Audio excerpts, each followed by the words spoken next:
Hola, hola, ¿cómo les va? ¿Cómo andan? ¿Cómo van todos? ¿Cómo va la vida? Bienvenidos. Un gran placer. Estamos en Radio con Vos. Esto es Fuerza Natural. Estamos transitando septiembre, promediando septiembre increíblemente ya. Así que acá vamos a acompañarte en este sábado por la noche, yendo a algún lugar lindo, haciendo algún plan familiar, haciendo un poquito de descanso o de orden en casa, o preparando una comida rica, o un encuentro con amigos, o llevando a alguien a algún lado, o yendo vos tal vez a trabajar, como sea. Acá te vamos a acompañar hasta las 9 de la noche junto a Gaby Barbagalo. ¿Cómo estás, Gaby? Bienvenido. Hola, amiga, acá ya transitando la mitad de septiembre. Mis hijos se enojan cuando yo digo... No diga septiembre. ¿A vos tampoco te gusta? No. Yo siempre digo septiembre porque se puede decir de las dos maneras. Pero es feo septiembre, es feo, es septiembre. Y en italiano se dice septiembre. No. Bueno, eso es en otro idioma, pero acá es septiembre. Meteme la P en el medio porque no me suena lindo. ¿Está bien? ¿Vos sabés por qué es septiembre y es el mes número 9? No es el séptimo. Como octubre no es el octavo, y noviembre no es el noveno, y diciembre no es el 10º. Nunca lo relacioné con porque eso. Porque agosto y julio, sí, esos meses no existían. Pasa que los emperadores, Julio César y Augusto, se pusieron un mes para ellos. Qué egocéntricos. ¿Te acuerdas que hablamos de la vanidad la semana pasada? Dios, claro. Mamita, ya arrancamos de esa época. Sí, entonces quedaron corridos los meses, y el séptimo mes, que era septiembre, pasó a ser el noveno. Me has sorprendido, no tenía ese dato. Nuevamente. Mirá qué bueno lo que contás. Sí, me gustó, Gaby, me gustó. Así es. Siempre se aprende algo nuevo, obvio, posta. Obvio. Nunca se sabe para qué sirve, pero, pero es interesante. Todo suma. Exacto. Sobre todo si vas a ir a algún programa de preguntas y respuestas, sí, te viene bien, porque viste que siempre te salen con esas preguntas raras y ahí es donde decís, esos...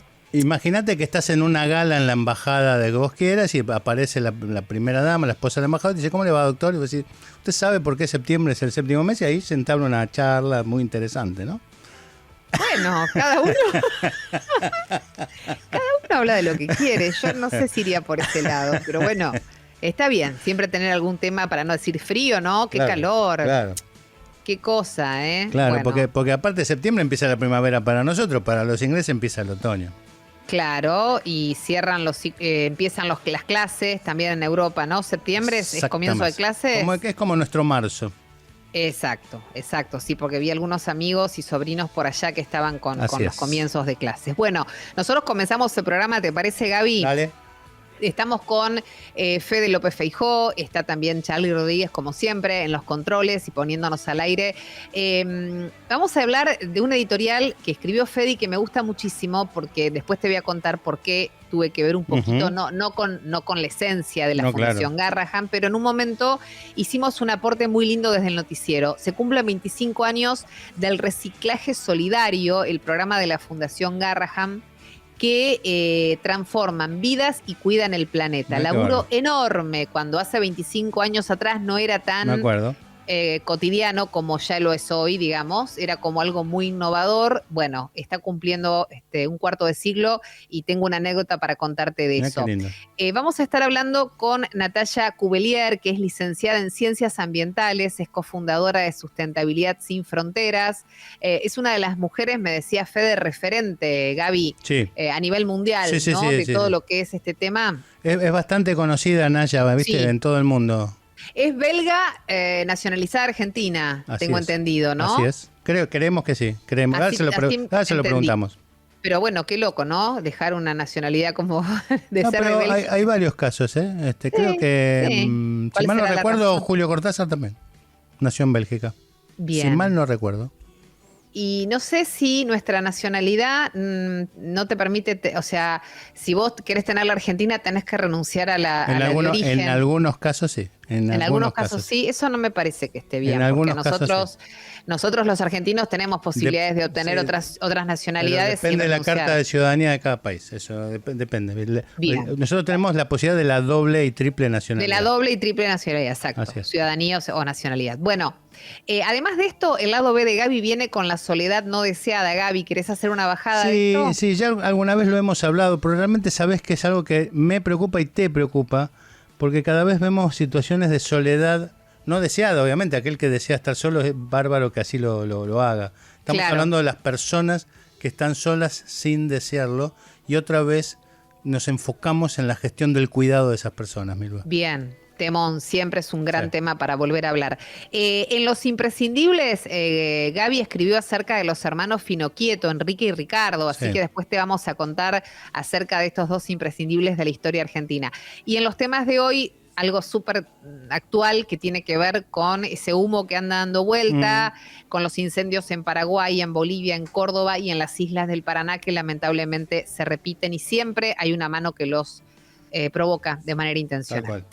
Bueno, bienvenidos. Comenzamos con esto que te contaba de los 25 años del reciclaje solidario. El programa de reciclado y medio ambiente de la Fundación Garrahan, que está celebrando sus 25 años, se creó el 7 de noviembre del 99. Bueno, se ha convertido, como te decíamos, en un referente nacional en cuanto a reciclaje, porque nació con un doble objetivo, que era financiar proyectos del hospital a través de la recolección de materiales reciclables y al mismo tiempo fomentar la conciencia ambiental. Lo que comenzó como una iniciativa limitada rápidamente se expandió por todo el país, abarcando desde papel y tapitas de plástico hasta latas de aluminio y radiografías. Los números hablan por sí solos, más de 142 millones de kilos de materiales reciclados han permitido mejorar la infraestructura del hospital, han permitido capacitar a los profesionales médicos, sostener la Casa Garrahan, un hogar temporario para niños y sus familias en tratamiento. Las más de 7,5 millones de toneladas de tapitas recicladas, que equivalen a unos 3.000 millones de unidades, destacan la magnitud y el impacto de esta campaña en toda la sociedad. Y el éxito del programa no solo radica en la recolección, sino también en la generación de una conciencia ambiental que se ha esparcido por más de 430 ciudades en todo el país con 1.000 puntos de recolección. Esta iniciativa logró que individuos, empresas, instituciones educativas se unan a esta causa que trasciende el medio ambiente y que tiene además un impacto directo en la salud de todos los chicos, tanto de nuestro país como del mundo, que vienen al hospital. Y además los productos fabricados con materiales reciclados como ladrillos, perchas, baldes, están disponibles para la venta en la tienda solidaria de la Fundación. Y de esta manera se cierra lo que creemos es un círculo virtuoso en el que reciclaje contribuye a la salud, la economía y el planeta, ¿eh? Así que es el círculo perfecto. Este programa es un testimonio claro de cómo la conciencia ambiental y el compromiso social pueden transformar vidas y construir un futuro muchísimo más sustentable. Hoy le contaba a Fede, cuando conversábamos acerca del programa, Gaby, Sí.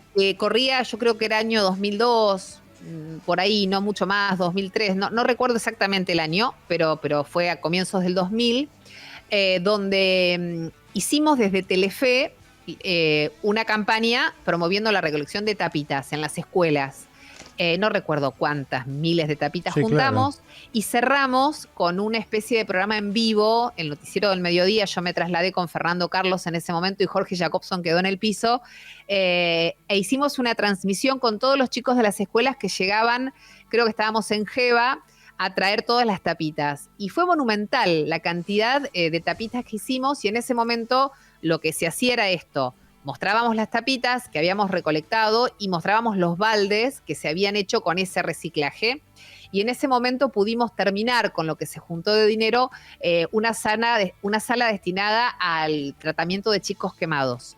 Qué bárbaro. Y fue muy conmovedor Qué la bárbaro. movida, porque como decíamos con Fede, que lo comentábamos, Gaby, hoy por hoy parece algo, bueno, sí, las tapitas las juntamos todos, pero hace 20 años atrás, ponele, que fue este evento que te estoy contando, no era tan habitual. Fue una movida enorme. Pasó, creo que participó todo Telefe, si mal no recuerdo, ¿no? Sí, en realidad los noticieros, estábamos apoyados Porque sobre yo me los acuerdo que noticieros. Tinelli le dio manija, en esa época Tinelli estaba en Videomatch, estaba en Seguramente, Telefe. Le dio bastante claro. manija al tema de las tapitas, me acuerdo. Porque juntábamos tapitas todo el día, todo el tiempo, se promocionaba en el canal y lo cerramos, como te digo, con esta transmisión en vivo, con los chicos de los colegios, haciendo conciencia de esto que todavía estaba empezando, tratando de entender que con todas esas tapitas que juntábamos se hacían estos baldes se vendían y con ese dinero se terminaba una sala que era súper importante en el hospital en ese momento.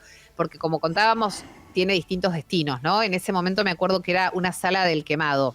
Yo no sé si a vos te pasa lo mismo, pero el Garrahan pasa algo similar como con el doctor Favaloro, no tienen grieta, ¿no? No. ¿Viste? No, porque no. hasta el Papa tiene grieta, todo, un montón de elementos tienen grieta. últimamente Messi, aunque la tuvo la grieta, pero yo creo que el Garrahan y el doctor Favaloro no tienen grieta, todos estamos del mismo lado. Bueno, después de haber recordado esto, bienvenidos, qué elegancia que La de tenemos Francia. hoy. La de Francia, segundo. Sí. Bienvenidos. Esto es Fuerza Natural. Vamos a empezar a desandar el camino de la mano de los agentes de cambio, aquellas personas, instituciones, organismos que hacen algo importante en algún momento y la historia cambia. Entonces, le damos la bienvenida a lo que es la ONG Sustentabilidad Sin Fronteras, que está conformada por un grupo de profesionales de diversas disciplinas que se unieron para hacerle frente al cambio climático. Tienen más de 10 años de experiencia en el sector público, en el privado, en el universo emprendedor, en las organizaciones de la sociedad civil, en las universidades. Nacieron en la COP21 en 2015, cuando se firmó el Acuerdo de París, y desde entonces participan de todas las convenciones de cambio climático de la ONU, y todos los años se redacta un informe con una mirada desde el sur, en español y gratuito. Y estamos saludando a Naya Cuvelier, que es licenciada en Ciencias Ambientales y es cofundadora de Sustentabilidad Sin Fronteras. ¿Cómo estás, Naya? Un placer. Hola, Acá Milva y Gabriel, ¿cómo va? muchas gracias por la invitación. Encantada de poder charlar con ustedes. A vos por todo lo que hacen y lo que representás, y contanos un poquito, ya más o menos entendimos la fecha en la que nace la institución, pero ¿cuál fue el motivo que en ese momento los puso en marcha? ¿Cuál fue el objetivo? ¿Cuál fue el espíritu de ese momento? La verdad es que nuestra historia se centra, primero que nada, en haber tomado conciencia, ¿no?, de qué es lo que está pasando con la crisis climática, ya a partir antes también, pero sobre todo éramos un grupo de argentinos preocupados que nos encontramos ahí en París y decidimos ser parte de la solución. Creo que eso es lo que nos une. Nos une saber que se pueden hacer muchas cosas y que veíamos que en el país no se estaban implementando.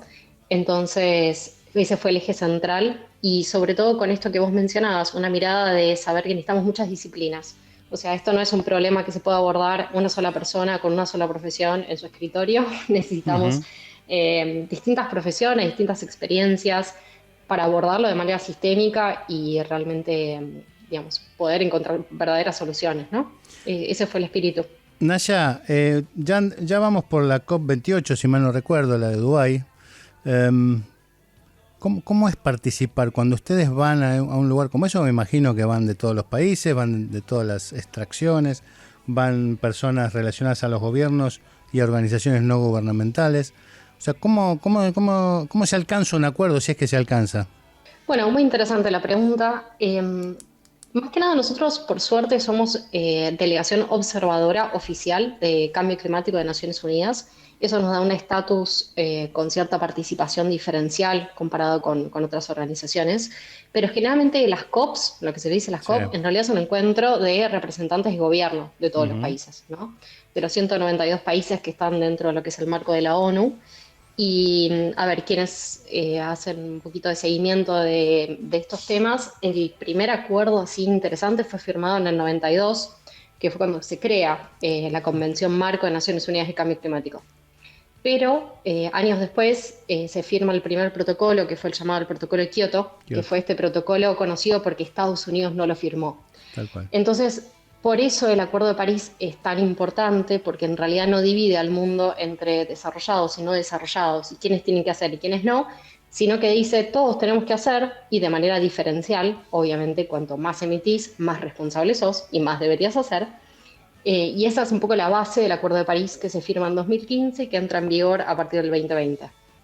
Bien, y preguntarte acerca de las últimas conclusiones. Hablábamos de un informe que de alguna manera nos involucra porque está hecho desde el sur del mundo, está hecho en español, es gratuito.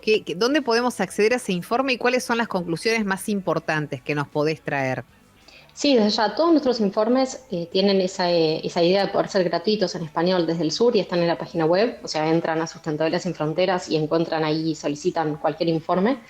Las principales conclusiones es que no hay que dejar de hacer alianzas y fuerza desde las organizaciones, desde los países no desarrollados, para sobre todo poner el foco en las cosas que son importantes, como por ejemplo adaptación y pérdidas y daños y financiamiento.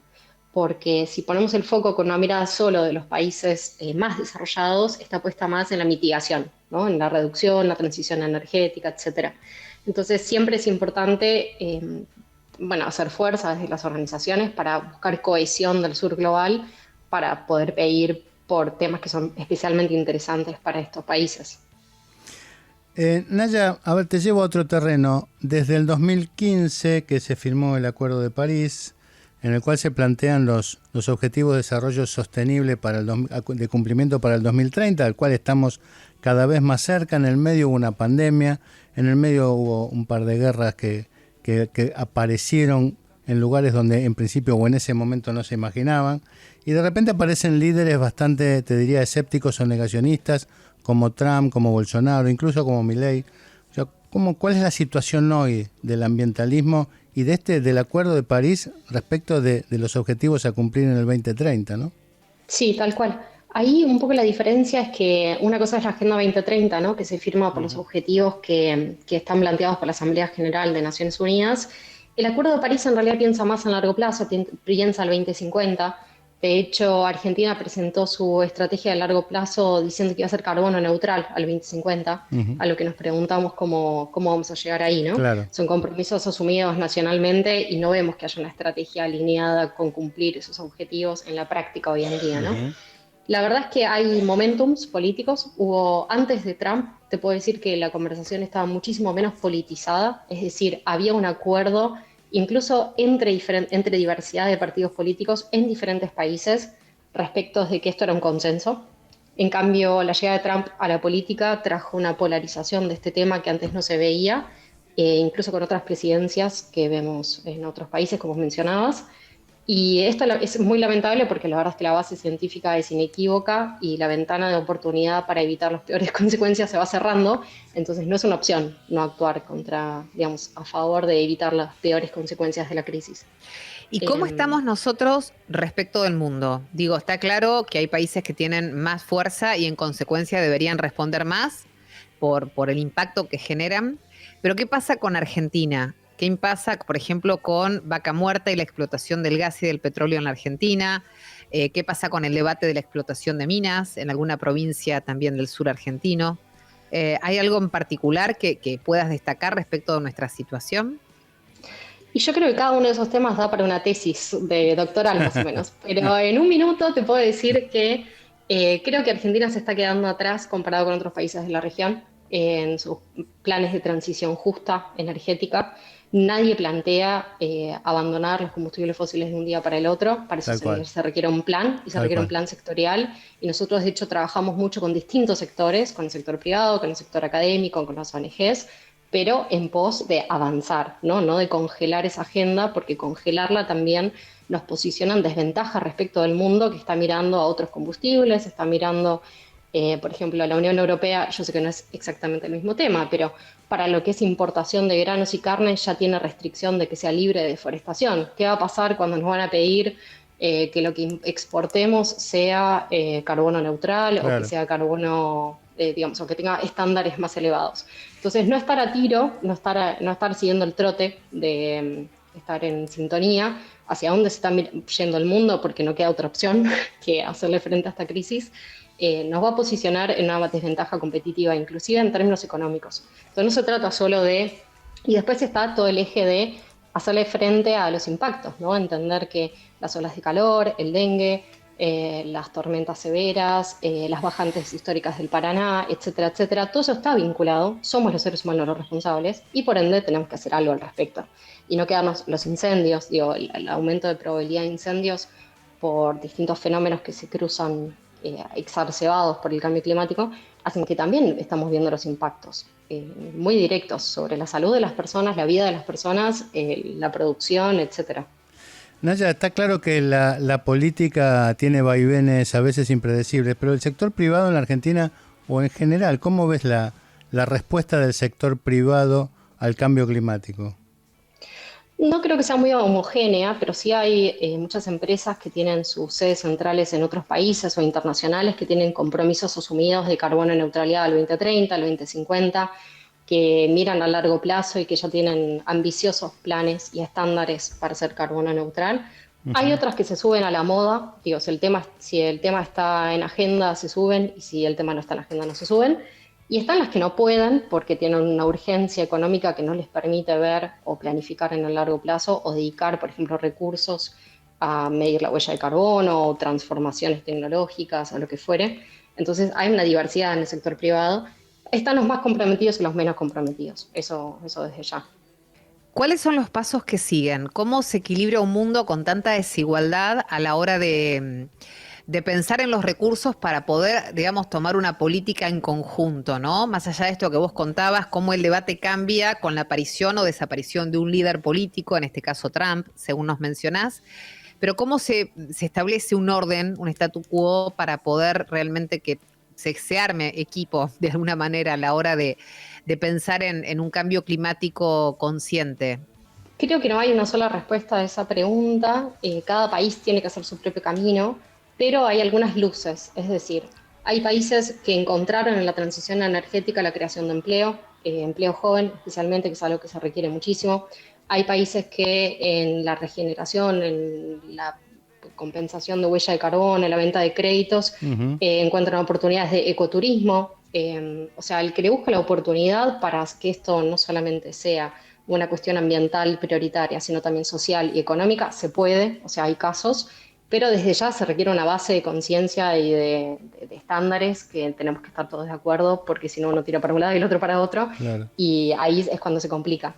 Sobre todo cuando falta información sobre base científica, ¿no? Nosotros siempre nos remitimos a la mejor ciencia disponible antes de afirmar cualquier cosa que afirmemos. Naya, para ir terminando, te quería preguntar el impacto del cambio climático en los pueblos originarios. Se está hablando mucho de justicia climática y cómo el cambio climático afecta a estas comunidades. Esto en la Argentina me parece que es bastante marcado. ¿Cómo crees que debe tomarse o cómo mejorar, digamos, la situación de estas comunidades? Ojalá tuviéramos muchísima más justicia. Claro. Justamente se habla en otros países también de Latinoamérica del rol también de las futuras generaciones. Muchas veces los litigios climáticos, es decir, las demandas a los gobiernos vienen por el lado de grupos de jóvenes que dicen me están dejando un mundo que es con menos recursos y más necesidades que el que ustedes recibieron. Claro. Y con los pueblos originarios pasa algo similar también cuando se socava las bases de su posibilidad de supervivencia. Por ejemplo, hay pueblos que dependen de la pesca y el aumento de temperaturas hacen que los peces ya no estén ahí. Entonces, claro. ¿Qué hacen? Salen a buscar otros trabajos, tienen que ir a la ciudad. Entonces, merma por completo la base de subsistencia de muchos pueblos originarios. Esto no está en el debate público, esto falta información, falta recursos, falta ponerlo, pero desde ya que es un reclamo que cada vez más organizaciones de la sociedad civil ayudan a levantar en distintos países, no solamente de Argentina, digamos, en el mundo, y que, bueno, es muy importante para que podamos tener más justicia. Naya Cubelier, muchísimas gracias por atendernos en Radio con Vos, en Fuerza Natural. Un abrazo grande. Muchísimas gracias a ustedes por la oportunidad. Naya Cubelier es licenciada en Ciencias Ambientales y es cofundadora de Sustentabilidad Sin Fronteras. Escúchame, Milva, vos sabés que hay una parte también interesante que da la casualidad que la estoy leyendo para un futuro lado B, que tiene que ver el impacto de las migraciones, ¿no? en el calentamiento global y viceversa. Cómo el calentamiento global influye en las migraciones y cómo las migraciones también empeoran el calentamiento global. Y es algo que creo que los estados van a tener que empezar a hacer algo. Y antes de ir a la pausa, les quiero decir a los que nos escuchan que todos los reportajes, todas las notas, todos los editoriales y todas las entrevistas quedan grabadas en YouTube y nos podés buscar en @Fuerza Natural Radio, que allí están todos desde el primero hasta este último que acabamos de terminar, Milva. Pausa y venimos, dale. Es tiempo de escuchar el lado B del doctor Gabriel Barbagalo y así lo presentamos. Y como decíamos al principio del programa, la soledad no es un tema que hoy hablamos por primera vez, ya muchas veces lo tocamos, es realmente una preocupación, o debería ser una preocupación. Tampoco la referencia de que la soledad es el problema sanitario más importante a tratar en los próximos años, ¿no? Recordemos las variables demográficas que predicen el problema de la soledad. Para empezar, la caída de la mortalidad, que es una muy buena noticia. La baja en la natalidad, y la transformación de las enfermedades mortales en enfermedades crónicas determinan que en los próximos años tendremos mayor proporción de adultos mayores con enfermedades crónicas y con menos recursos para el cuidado. Una palabra que la vamos a escuchar muy seguido, el cuidado de las personas. Precisamente esta gestión, la de cuidado, es el gran desafío de los estados.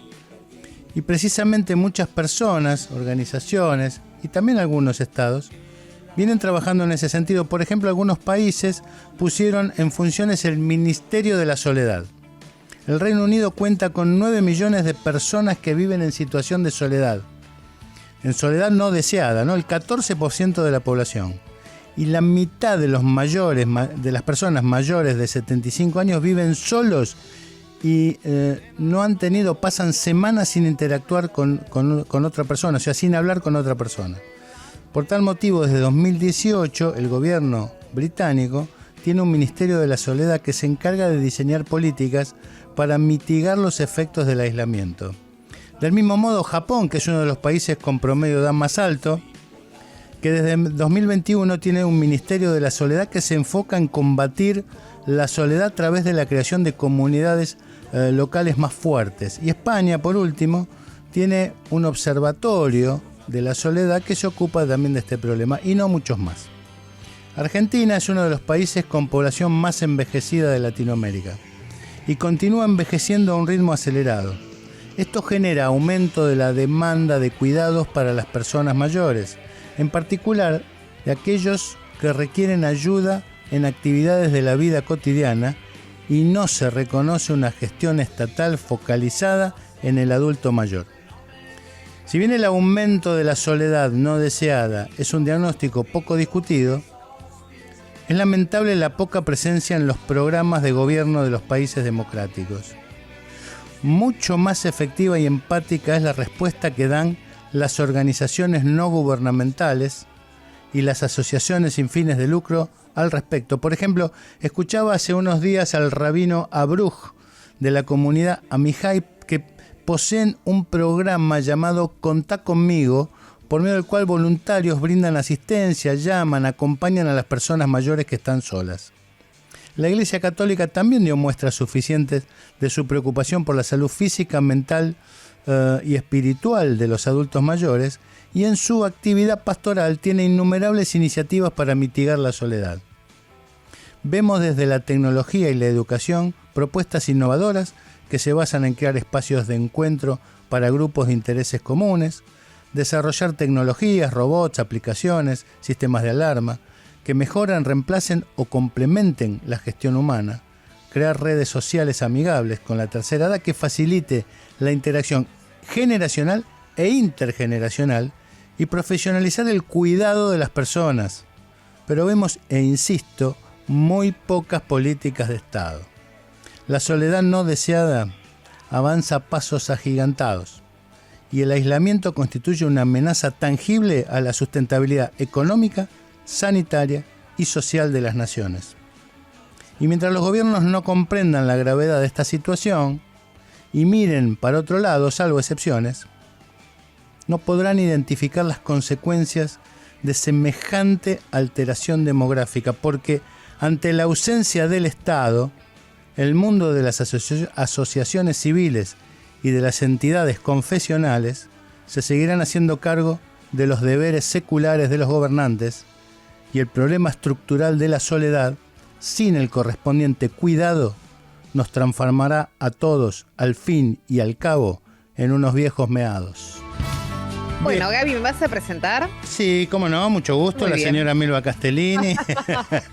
No, fuera de broma. Vamos a hablar de las personas imprescindibles, este segmento que nos gusta y que traemos a colación, de aquellas personas que, no digo que sean olvidadas ni mucho menos, pero que vale la pena cada tanto hablar de ellas. En este caso, de los hermanos, 2 médicos, 2 cirujanos, los hermanos Finocchieto, Milva. Bueno, de la pluma de Gabriela Barbagalo, la historia dice que difícilmente la historia de la medicina argentina tenga un par de hermanos de la talla de los doctores Enrique y Ricardo Finocchieto, tan notables como imprescindibles, impulsores de la Escuela de Cirugía de nuestro país y reconocidos internacionalmente por las enseñanzas que ambos dejaron como legado para las generaciones. Generaciones de médicos que lo sucedieron, claro. Enrique el Mayor nació en 1881 en Buenos Aires.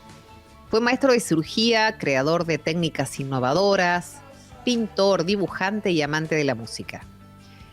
Fue cirujano durante la Primera Guerra Mundial y dedicó parte de su vida profesional a diseñar varias pinzas que llevan su nombre, como así también el foco de luz frontal que se coloca en la frente del cirujano para iluminar el campo quirúrgico y que fue adaptado en todo el mundo. El menor, Ricardo, fue también un reconocido maestro de la cirugía argentina que nació en 1888, también en Buenos Aires, ambos hijos de inmigrantes genoveses. Los hermanos Finocchieto impulsaron el servicio de la cirugía del viejo Hospital Guillermo Rawson y a ellos se le debe el desarrollo de las primeras escuelas de enfermería, de instrumentación quirúrgica y el aprendizaje intensivo de jóvenes médicos, propio de las futuras residencias médicas. Enrique Finocchieto comenzó a imaginar instrumental y para eso aprendió dibujo técnico. Todas sus publicaciones y trabajos posteriores se destacaron por la precisión y la calidad de las ilustraciones que realizaba. Ricardo, por su parte, se afianzó como maestro de generaciones de cirujanos y formó parte del equipo que atendió a Eva Perón por su cáncer de cuello uterino, lo que le valió que fuera inmediatamente echado por la Revolución Libertadora. Trabajando juntos, conformaron un equipo que se convertirá en el más afamado de la Argentina en su tiempo. Enrique falleció muy joven, soltero y sin descendencia en el año 1948. En cambio, Ricardo se casó, tuvo 4 hijos y murió en 1962. Pero el apellido Finocchieto será siempre sinónimo de innovación, docencia y excelencia médica. Y es una referencia imprescindible de la cirugía argentina. Vos sabés, Milva, que el nombre Finocchieto es bastante extendido, ¿no? El apellido Finocchieto. De hecho, en la calle había un hospital. Está la clínica, sí, y está el sanatorio. Y está el sanatorio, pero había un hospital antes. El hospital de Avellaneda se llamaba Enrique Finocchieto. Ah, mira vos. Porque originalmente se llamaba Presidente Perón, después le pusieron Finocchieto y ahora, obviamente, actualmente volvió a ser Presidente Perón. Pero cuando yo empecé a aprender la carrera, o sea, cuando hacía las prácticas, me llamaba la atención que cuando estaba dentro de un quirófano, ayudando a los cirujanos, me decía, alcanzame la pinza de Finocchieto, alcanzame el tal de Finocchieto. Todo era de Finocchieto. Parece que era el dueño. Las había diseñado. Era increíble. Un diseñador de la época, estamos hablando de mediados del siglo XX, ¿no? Él diseñaba los instrumentales. Hay operaciones enteras reconocidas por Enrique y Ricardo Finocchieto por el mundo. Ellos aparte eran cirujanos de lino. El lino es el hilo para suturar, ¿no? Ellos hacían todo al lino. No se puede creer lo que me estás contando. Claro. Me impactó, aunque sea algo que parece tan elemental, el foquito, claro. Se llama Frontolux, eso, claro, que lo inventaron ellos. ¿Sabés dónde tomó? De los mineros. Claro, mirá pero vos. lo tomó él era un gran observador, Enrique Finocchieto. Qué genio. Dicen esto ya es gossip, es medio chisme, que en sus viajes y en la época de la guerra, él sufre de sífilis y que eso hizo que nunca se quisiera casar. Y murió joven. No se sabe. Joven. Aparentemente murió de otra cosa. Creo que tenía un cáncer, si no mal no recuerdo. Pero que él no quiso formar familia por esa situación, ¿no? Cuando la sífilis... Atención que la sífilis está repicando, ¿eh? La Hace Argentina, poco hice una entrevista sobre exactamente, eso. Sí. La Argentina llegó a 30.000 casos anuales denunciados. Tremendo. ¿No? Así que declarados. Denunciados. Imagínate cuántos hay por cada uno que no... El tema que si te contagias de sífilis, que es la vía venérea, es la puerta de entrada a otras mucho más graves, porque la sífilis tiene tratamiento, ¿no? Pero las otras, algunas sí y otras no. Es que el gran tema en cuestión es que no se usa preservativo, exactamente. Básicamente. Ha caído estrepitosamente el uso del preservativo en las relaciones. Y cada vez que aparece una noticia alentadora que dice hay un paciente que negativizó su sangre, baja la guardia el uso de preservativo. Sí, y es una generación donde el otro día lo conversaba con el doctor Cámara, que vos seguramente lo conocés, que es un médico referente. Él explicaba que hay, sin dejar de lado la importancia que tiene el placer en la vida sexual de las personas y el derecho a elegir y la libertad de estar con quien quieras y con cuantos quieras, el placer se ha ligado también al desprenderse de los preservativos en todas sus formas, como una forma de liberación. Pero bueno, esto va en contra finalmente de la vida, ¿no? Totalmente. En nombre del placer exacerbado se empieza a dejar de lado la protección, siendo que la verdad que podés utilizar, o sea, podés tener placer absoluto, hacer de tu vida lo que quieras, con quien quieras, cuantas veces quieras. Y particularmente de las cuando son parejas múltiples o con personas nadie ocasionales. Exacto. Bueno. La caída del preservativo es la gran clave para la aparición de enfermedades que en un tiempo se habían erradicado, absolutamente. Sí, y obviamente siempre detrás el HIV, ¿no? No hay que decirlo, digamos. Las venerias, HIV, embarazos no deseados, etcétera, ¿no? Herpes, etcétera. Bueno, y ahora con la viruela del simio, que se llama Mpox, de Mpox, también su principal contagio es la vía venérea. Atenti. Otro dato para tener en cuenta. La mitad de los contagiados que hay fuera de África, al menos, lo adquirieron por la vía sexual. No lo sabía. Sí. Gaby, nos queda tiempo para... Sí. Esto lo ampliamos otro día, porque me parece re interesante el tema. Sí. Pero ¿nos queda tiempo para hablar de los incendios? Sí, por supuesto. ¿Sí? Pobre Enrique Finoquieto, que a partir de él hablamos de este tema. También es función de los médicos, y en este caso de maestros como los Finoquieto, utilizarlos como ejemplo para enseñar lo que sea un poquito. Bueno, pero pará, y cierro con esto, porque si no seguimos extendiendo. Cámara me decía también que además de la caída, o sea, en la caída del preservativo y en la, digamos, en el hecho de que prosperen las enfermedades venéreas nuevamente, hay una ausencia de campañas de concientización por parte del Estado, en un momento en el cual el Estado, acorde al gobierno que hay, no se involucra en absoluto en este tipo de acciones. Eso es todo un tema también. Que no es menor, porque en las campañas educás, concientizás, difundís, promovés el tema. Pero bueno, por eso digo que es un tema para otro programa. Hablemos de los incendios que nos preocupan mucho. Hace más de una semana está afectando muy fuerte un área de Paraguay, muy cerquita de la frontera con Bolivia. Ya devastó aproximadamente unas 84.000 hectáreas de bosques nativos. Este siniestro ha generado además la evacuación de más de un centenar de personas y ha requerido el uso de unidades aéreas para intentar controlar el avance de las llamas, según informaron fuentes de aquel país. La magnitud del fuego puso en evidencia la severidad de la emergencia ambiental de la región. Sí, en Córdoba la sequía, las altas temperaturas y los fuertes vientos han provocado la quema de más de 13.000 hectáreas con un perímetro en llamas que se extiende por al menos 86 kilómetros en la localidad de El Durazno, en el Valle de Calamuchita. Las condiciones climáticas extremas han intensificado la situación, afectando gravemente el ecosistema local y complicando las labores de contención del incendio. Bueno, y otro foco de preocupación más cerquita son las islas del Paraná, donde otra vez se registraron nuevos incendios desde la semana pasada, en particular un incendio que comenzó en la localidad de Victoria, en Entre Ríos, frente a las costas de Rosario.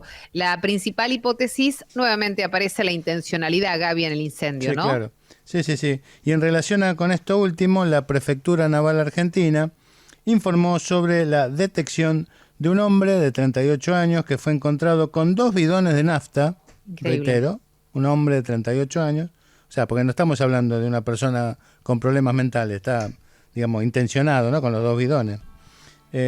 Cerca del kilómetro 364, margen izquierda del río Paraná, y esta persona quedó detenida e incomunicada y se le secuestró una canoa sin motor y sin matrícula. Vamos a escuchar a Noemí Cruz, charlamos con ella hace algunas semanas, es miembro de Greenpeace Andino, trabaja en la campaña de bosques y esto nos decía respecto del fuego.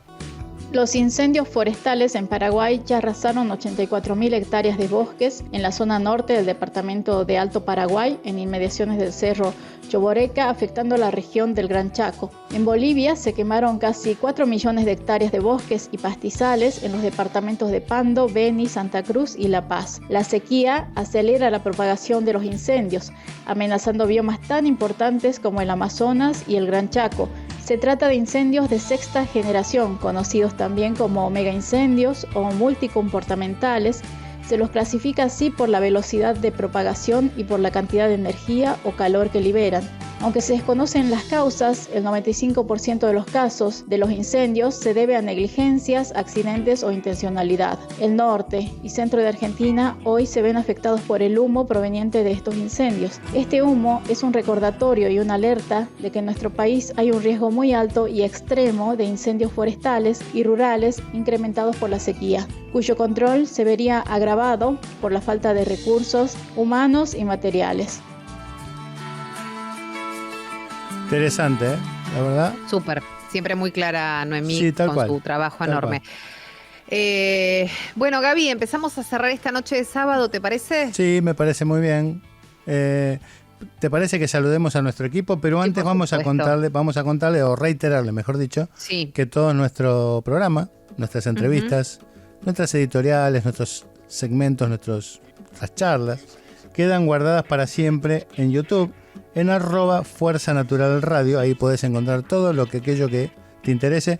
Te recuerdo, Milva, que ya superamos los 130 programas. Y bueno, y acá despedimos a nuestro equipo de lujo, al señor Charlie Rodríguez, hincha de River, que no sé, levanta la mano como si hubiese hecho un gol, pero no hizo ningún gol. Es nuestro operador técnico, maravilloso operador técnico.